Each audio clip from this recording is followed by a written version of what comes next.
देहरादून के सहसपुर में नकली दवाई फैक्ट्री का भंडाफोड़ हुआ है। ग्रीन हर्बल नाम की कंपनी में गड़बड़ झाला किया जा रहा था और इस कंपनी में कैंसर को लेकर कई बीमारियों की दवाई बनाई जा रही थी और सूचना के बाद पुलिस, औषधि विभाग और नारकोटिक्स की टीम ने नशे की प्रतिबंधित दवाइयों का जखीरा बरामद किया है। कंपनी मालिक समेत 5 के खिलाफ मामला दर्ज किया गया, जबकि मौके से 3 आरोपियों को गिरफ्तार कर लिया गया है।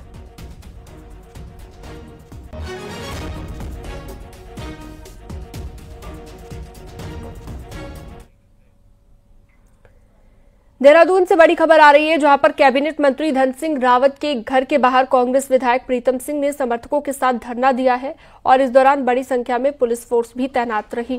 कांग्रेस विधायक प्रीतम सिंह ने आरोप लगाया कि मंत्री धन सिंह रावत मिलने का वक्त नहीं दे रहे थे। प्रीतम सिंह ने आरोप लगाया कि राज्य में शिक्षा, स्वास्थ्य का हाल चौपट है और एक मंत्री दूसरे विधायक को भी मिलने का वक्त नहीं दे रहे हैं। धरने में शामिल होने के लिए कांग्रेस प्रदेश अध्यक्ष करण माहरा भी पहुंचे। हालांकि पुलिस ने प्रीतम सिंह को गेट से सामने से हटाकर पुलिस लाइन ले गई और इस दौरान प्रीतम सिंह के समर्थक पुलिस से भिड़ते हुए नजर आए।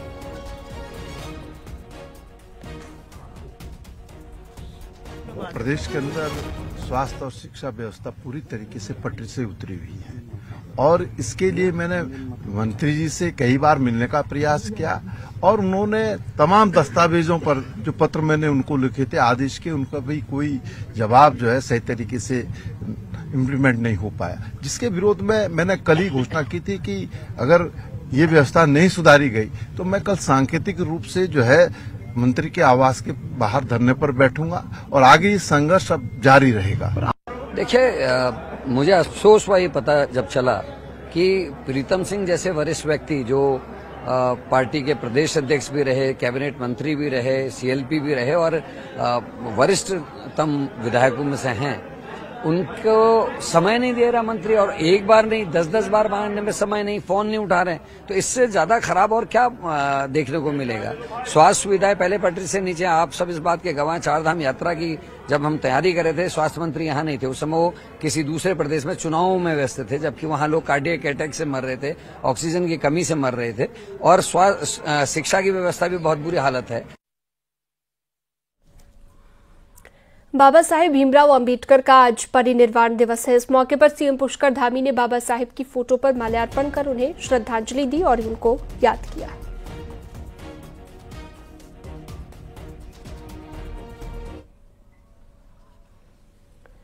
डॉक्टर भीमराव अंबेडकर के महापरिनिर्वाण दिवस के मौके पर भाजपा प्रदेश कार्यालय में श्रद्धांजलि सभा का आयोजन किया गया। इस मौके पर मौजूद बीजेपी प्रदेश प्रभारी दुष्यंत गौतम ने भीमराव अंबेडकर के जीवन दर्शन पर चर्चा करते हुए कहा कि उनका जीवन दर्शन हमेशा लोगों को प्रेरणा देता रहेगा। उन्होंने कांग्रेस पार्टी पर निशाना साधते हुए कहा कि जिन्होंने संविधान बदलने की बात की है, संविधान के साथ उन्होंने क्या किया है ये सबको मालूम है। कांग्रेस पार्टी ने दलित समाज का अपमान किया। देखिए, डॉक्टर भीमराव अंबेडकर जी का परिनिर्वाण दिवस है। आज पूरे देश के अंदर और विश्व के अंदर उनके पुण्यतिथि पर पुष्पांजलि अर्पित करने का काम किया गया है। संकल्प लिया है, 2 दिन के पार्लियामेंट में डिबेट होने वाली है। डॉक्टर भीमराव अंबेडकर जी के देश के निर्माण में क्या योगदान रहा है उस पर चर्चा हो गई और उनको भी मुंहतोड़ जवाब दिया जाएगा। जिन्होंने डॉक्टर अंबेडकर के संविधान को बदलने का पाप किया है, प्रीएम्बल को बदला है उन्होंने। उत्तराखंड के निकाय चुनाव को लेकर तैयारी चल रही है, जिसको लेकर शहरी विकास मंत्री प्रेमचंद अग्रवाल ने कहा कि निकाय चुनाव की तैयारी अंतिम चरण में है और ओबीसी आरक्षण पर जल्द कार्रवाई पूरी की जा रही है। इसके बाद चुनाव कार्यक्रम तय होगा और जल्द ही सभी निकाय और नगर निगम के चुनाव संपन्न करा लिए जाएंगे।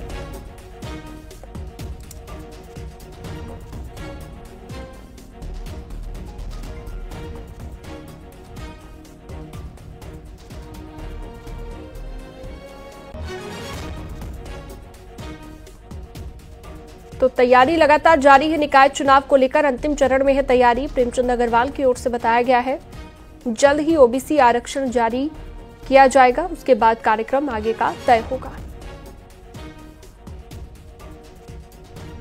आरक्षण जो कि ऐसे टाइम पे आपने सवाल किया, क्योंकि आरक्षण का जो विषय है वो बहुत जल्द हम इसमें पूरा कर रहे हैं। इसके पूरा होते ही चुनाव का कार्यक्रम जारी होगा। फिर चुनाव यहाँ उत्तराखंड के अंदर निकायों के होंगे। बीजेपी निकाय चुनाव की तैयारियों में जुट गई है। बीजेपी प्रदेश कार्यालय में दोपहर बाद 3:30 बजे से एक महत्वपूर्ण मीटिंग होने जा रही है, जिसमें बीजेपी द्वारा निकायों में चुनाव प्रबंधन के लिए तैनात किए गए चुनाव प्रभारी, जिलों के प्रभारी और सह प्रभारी मौजूद रहेंगे। इस मीटिंग को बीजेपी के राष्ट्रीय महामंत्री संगठन BL संतोष लेंगे और मीटिंग में बीजेपी के प्रदेश प्रभारी दुष्यंत गौतम, सह प्रभारी रेखा वर्मा और प्रदेश अध्यक्ष महेंद्र भट्ट मौजूद रहने वाले हैं। BL संतोष इसके बाद शाम को 7:30 बजे पार्टी की प्रदेश टोली की भी मीटिंग लेने वाले हैं। इसमें पार्टी के प्रदेश महामंत्रियों के अलावा प्रदेश सदस्यता प्रमुख कुलदीप कुमार भी यहां पर मौजूद रहेंगे।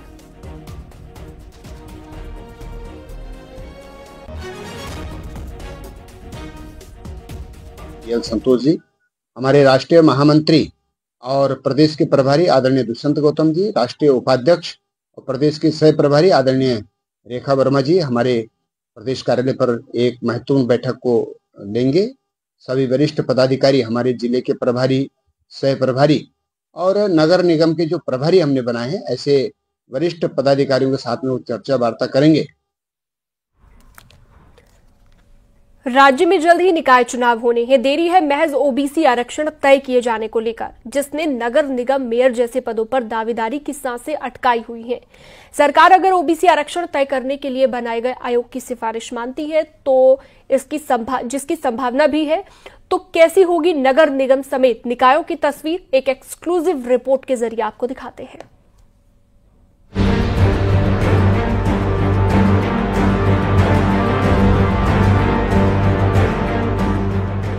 उत्तराखंड में 11 नगर निगम, 45 नगर पालिकाएं और 46 नगर पंचायत हैं। एकल सदस्यीय आयोग ने जनसंख्या के आधार पर सभी में OBC आरक्षण तय किया है। बात अगर सिर्फ नगर निगमों की करें तो आयोग ने OBC के लिए 2 और SC के लिए 1 सीट रिजर्व की है।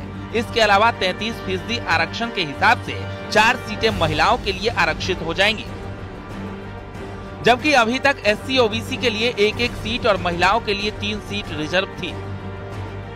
रिपोर्ट के मुताबिक काशीपुर नगर निगम में सबसे ज्यादा 38% OBC पॉपुलेशन है। दूसरे नंबर पर रुड़की नगर निगम है, जहां 36% OBC है। तीसरे नंबर पर हरिद्वार नगर निगम है, जहां करीब 21% OBC आबादी है। ठीक इसी तरह से श्रीनगर नगर निगम में सबसे ज्यादा 17% SC पॉपुलेशन है। दूसरे नंबर पर 16% रुद्रपुर में और तीसरे नंबर पर रुड़की नगर निगम है, जहां 15% SC पॉपुलेशन है। हमारे यहाँ महिलाओं का आरक्षण है पंचायतों में और प्योर यूबल बीच में भी, अर्बन लोकल बॉडीज में वो 50% है, लेकिन वो हॉरिजेंटल रिजर्वेशन है। एक प्रकार से उसे कह सकते हैं आप रिजर्वेशन विद इन रिजर्वेशन है। इसको ऐसे समझ सकते हैं कि मान लीजिए SC की कहीं 10 सीटें आरक्षित है टोटल, तो उसमें से 5 सीटें फिर SC महिला को होगी।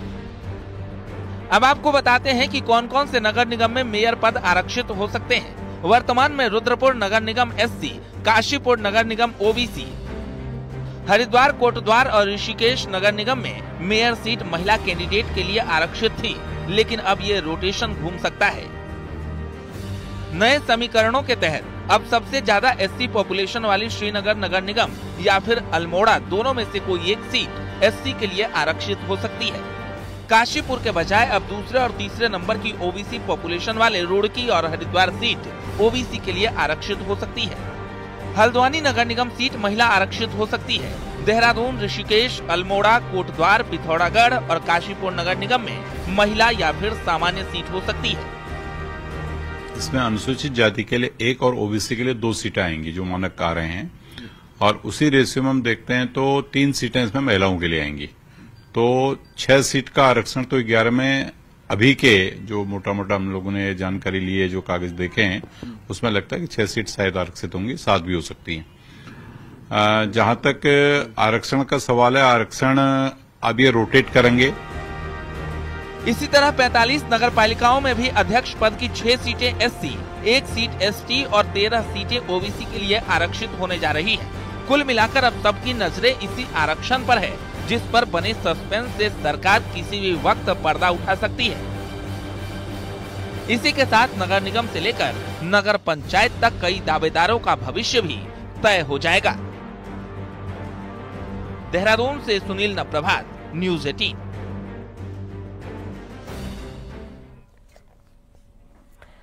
चंपावत के लोहाघाट के मल्लिकार्जुन स्कूल के नए भवन का लोकार्पण किया गया। निजी स्कूल के इस कार्यक्रम में सीएम पुष्कर धामी शामिल हुए। सीएम धामी ने कहा कि मल्लिकार्जुन शिक्षा समूह बेहद अच्छा काम कर रहा है, क्योंकि ये समूह बच्चों के व्यक्तित्व निर्माण की दिशा में अतुलनीय कार्य कर रहा है।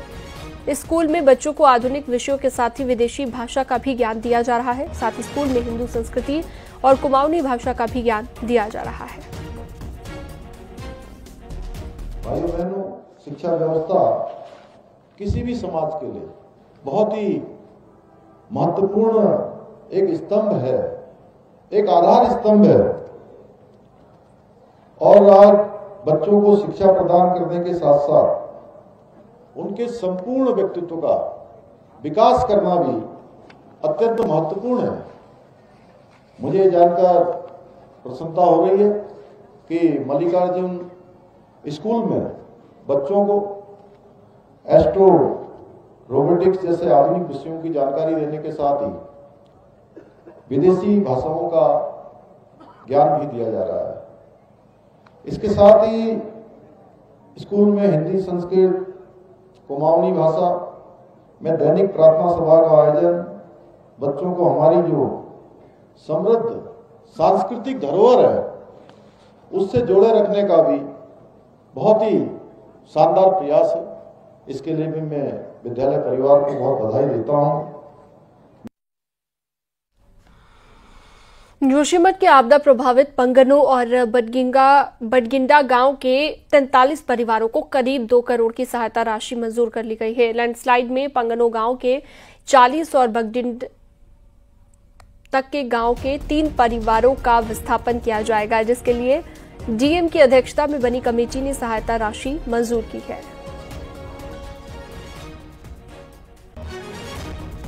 पंगनों में 40 प्रभावित परिवार और बगडिंडा के 3 प्रभावित परिवारों के लिए 1 करोड़ 92 लाख की धनराशि को जारी किया गया है।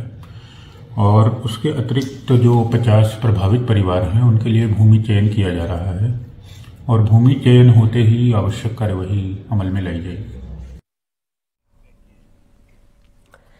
बीते कुछ सालों में कैंचीधाम का क्रेज तेजी से बढ़ा है, जिसके बाद सरकार ने भी इसको विकसित करने का प्लान तैयार किया, लेकिन धरातल पर काम नहीं होने पर सवाल उठ रहे हैं।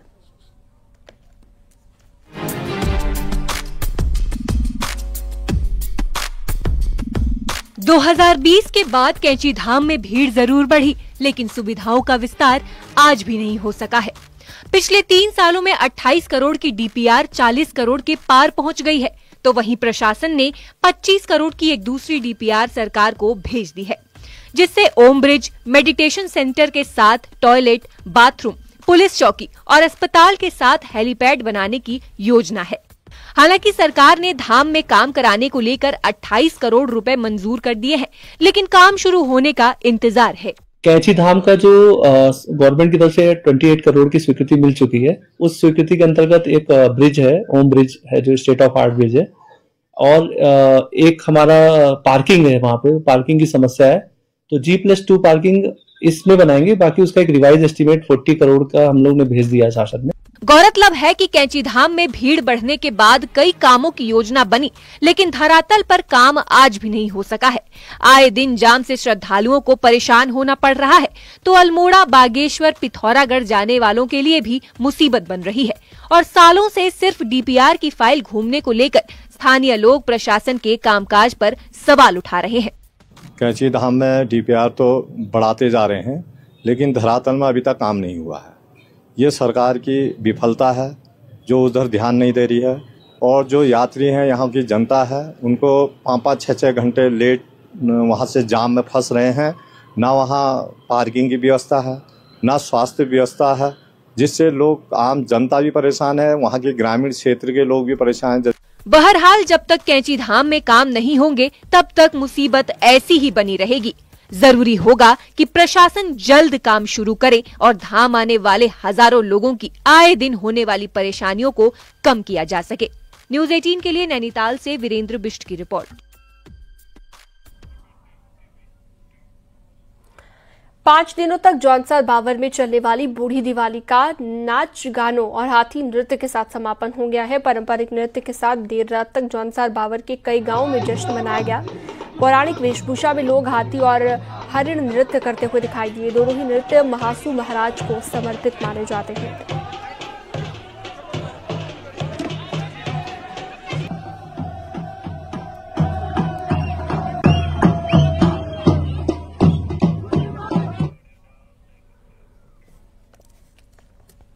आमतौर पर किसी भी सड़क हादसे के दौरान पुलिस और घायलों की मदद के लिए आगे आने वाले व्यक्तियों को 5 से 25,000 रुपए तक का इनाम दिया जाता है। बीते 2 सालों में ट्रैफिक निदेशालय 189 लोगों के करीब 15 लाख रुपए दे चुका है, जिसके बाद अब ट्रैफिक निदेशालय ने सालाना 20 लाख रुपए का बजट मांगा है ताकि मदद के लिए ज्यादा से ज्यादा लोग आगे आएं। टीम्स हैं ट्रैफिक एक्सीडेंट के, उनको रेस्क्यू करने में बहुत ज़्यादा आउट ऑफ एरिया के काम करते हैं।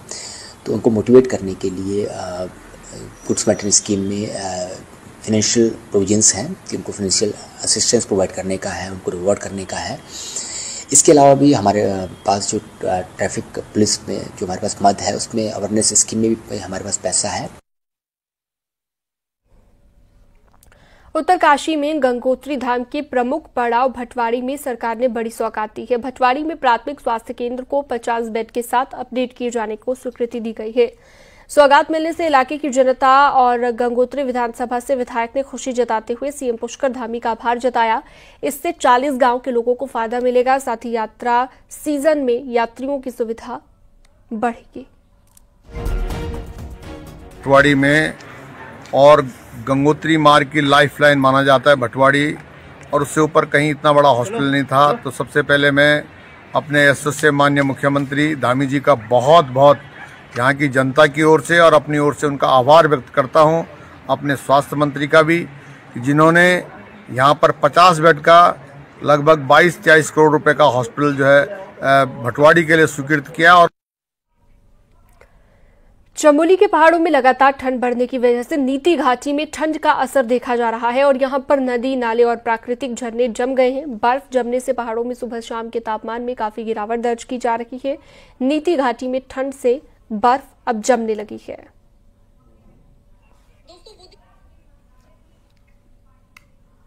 आपने इंसानों की बहुत सी शादियां देखी और अटेंड की होंगी, लेकिन आज हम आपको भगवान की शादी में लिए चलते हैं, जहां पर आपको भगवान के नाचते बारातियों के साथ गाते हुए घराती और पार्टी करते मेहमान सब दिख जाएंगे।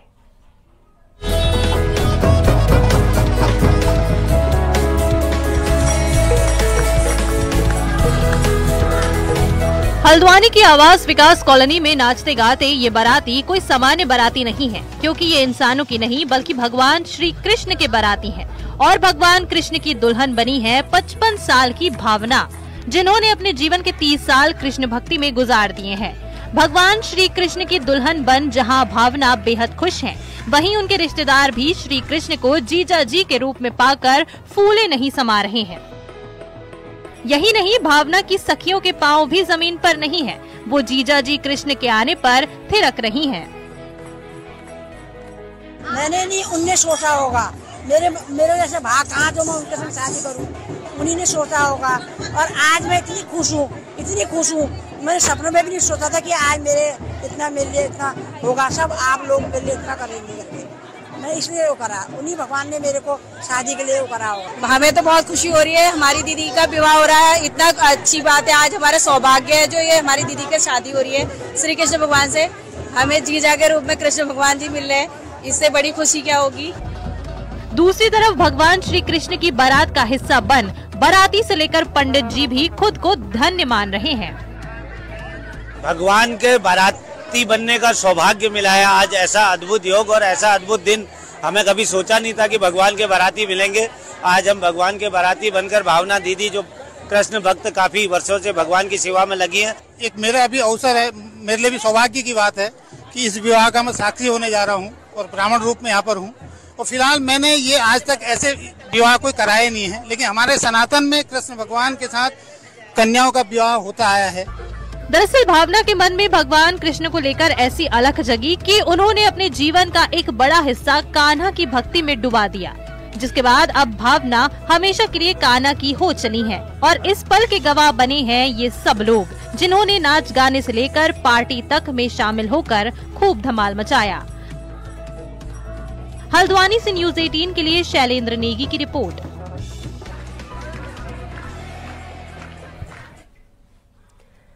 हरिद्वार के बैरागी केंद्र के एक गंगा घाट पर अचानक से सांप आ जाने से अफरा तफरी मच गई। पानी से निकलकर सांप घाट के फर्श पर चलने लगा, जिसे देखकर लोग मौजूद घबरा गए। और हालांकि सांप ने किसी को नुकसान नहीं पहुंचाया और थोड़ी देर बाद झाड़ियों में चला गया।